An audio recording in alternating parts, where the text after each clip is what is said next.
Ramsey is scared to go to sleep in her home on Wright Drive and Flora Street. I've been in that house 9 years. For 9 years, no fire hydrant.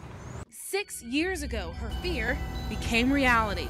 It was just blazing. A fire ripped through her 90-year-old neighbor's house, George Wright. When firefighters got to the street, they couldn't find any hydrants. By the time they found a working hydrant hundreds of feet away, it was too late. George Wright was dead. Only an empty lot remains. He burned up in the house. Fast forward 6 years, one thing has changed. More scorched houses near Ramsey's home. I don't sleep at night. I'm up trying to see what's going to be set afire again. Year after year, Ramsey and her neighbors have been calling and meeting with the fire and public works departments, crying for help. She walked me through street after street, no hydrants. There's no hydrant on Dale Street. Nope.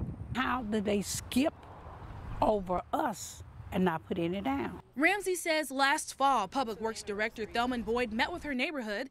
She says he promised to install a hydrant by the 1st of January. We got promises and nobody showed up. So I started looking for other hydrant holes in the city.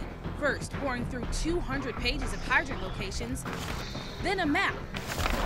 The little red dots represent fire hydrants, and there it was, a city annexed area in the northwest corner, not one single hydrant marker. So I came straight to the annexed portion of Jackson off West County Line Road and Cynthia Road, armed with my papers and papers of fire hydrants. And we drove around for miles and miles, and there is not one. And taxpayers say their life is on the line. No fire hydrant. If the house catches fire, we just gone.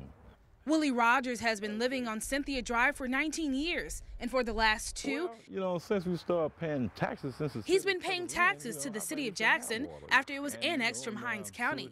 He says there are no water lines, no sewage, no street lights, and no hydrants. We're paying the taxes, why can't we get service from the city? Rogers and Ramsey on two different sides of the city, but at the center of one hot-button issue. Here's a breakdown of the hydrant holdup. It's the fire department's responsibility to inspect hydrants and report areas where they're missing.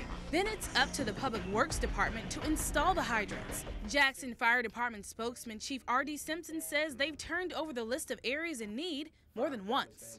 Well, in our business, seconds are eternities. Of course, there's a danger because if there's not any fire hydrants over there, it would be difficult for us to perform our job. To get answers, I went straight to Public Works Director Thelman Boyd.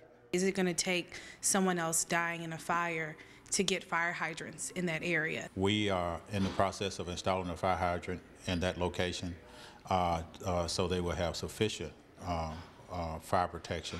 Ramsey and her neighbors say they saw Public Works on Flora Street and Wright Drive just before Christmas last year, marking the street. Blue lines for water and green lines for sewage. 3 months later, just lines, no hydrants. Well, we hope to have a fire hydrant in that location in the next 30 days.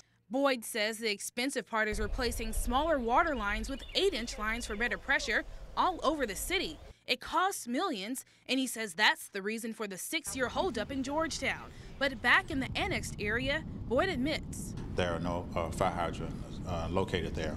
We have a 5-year plan as funding become available to extend fire hydrants to those annexed areas. 5 years, Willie Rogers says he'll live in fear. It's hard to get somebody out here, and that makes a person feel real scary. A scary reality Ramsey says she's willing to see through until she can sleep at night. And I am going to stick it out. I'm determined. Now, Public Works Director Thelman Boyd tells me there will be a hydrant on Miss Ramsey Street in 30 days, and that's exactly where I'll be to see if that promise is kept. Kathy.